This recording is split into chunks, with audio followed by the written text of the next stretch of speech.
made out of blue tops. I have the storm gone but left mad marks. Battle scars but showed they had mad heart. So much to wrap my head around, where do I start? Such a beautiful place, with even more beautiful faces. People talking about vacations, but if you knew the real, would you trade places? Living in small spaces, home turning to cages, losing everything while wondering where the aid is.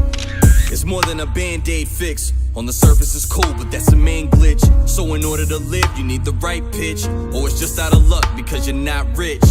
Struggling just to get water. It's not like there's a store around the corner. Recap, because of the storm you have nada. Now it's a fight for families to get agua. You got to be kidding me. Why is this a conversation? Cause people are blind with lack of education. Could lose faith and patience. It's a statement. They're not viewed as part of the equation.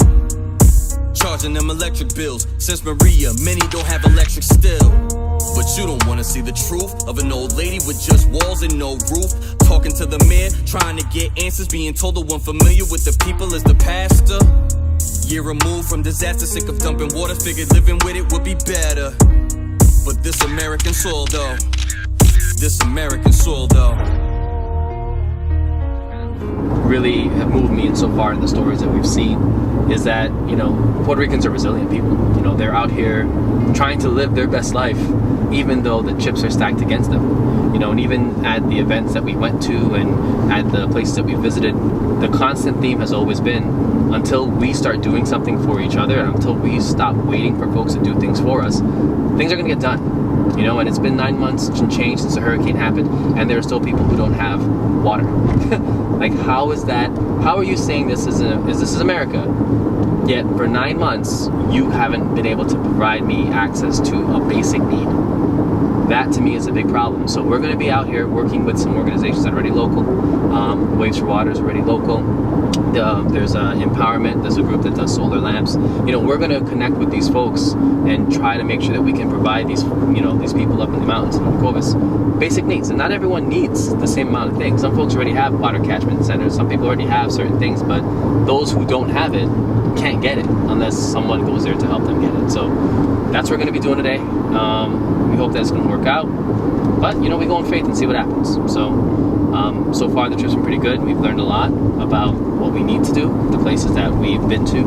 And I think the theme of our trip has been just really one of discovery and telling stories and making sure that what's happening with the folks here in Puerto Rico is not just a story for Puerto Rico, but a story for all of America. You know, everyone needs to know and understand that this is a huge issue. If this was Houston, trust me, it'd be on the news every day. If this was New York City, it'd be on the news every day. But because it's Puerto Rico, people aren't really talking about it because it's not in their face. So we're here to help put that in your face. We're here to help put it in your view so you can see that these are real stories and real people. These are real things happening. And unless you get up and do something about it, or help us do something about it, these folks will live in a way that no American should ever live. Period. So that's kind of the mission for us right now, is telling the story in a way that is accurate and respects the individuals who we've interviewed and who we've talked to. It shows the viewpoint from real Puerto Ricans who are here experiencing what happened post-Maria.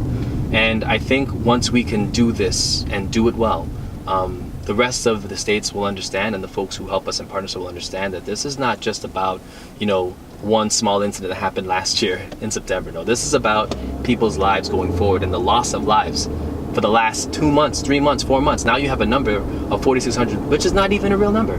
But that's the number that we get. That's the best average we have. It's much higher than that. So we're going to tell these stories and show folks that, hey, we need to do something.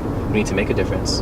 And it starts with taking the first step of driving out to places we've never been to and seeing what we can do. So Puerto Rico, we're here with you, and we're going to tell your stories with the truth, with the empathy of love, and coming from a place of just wanting to do better for you guys.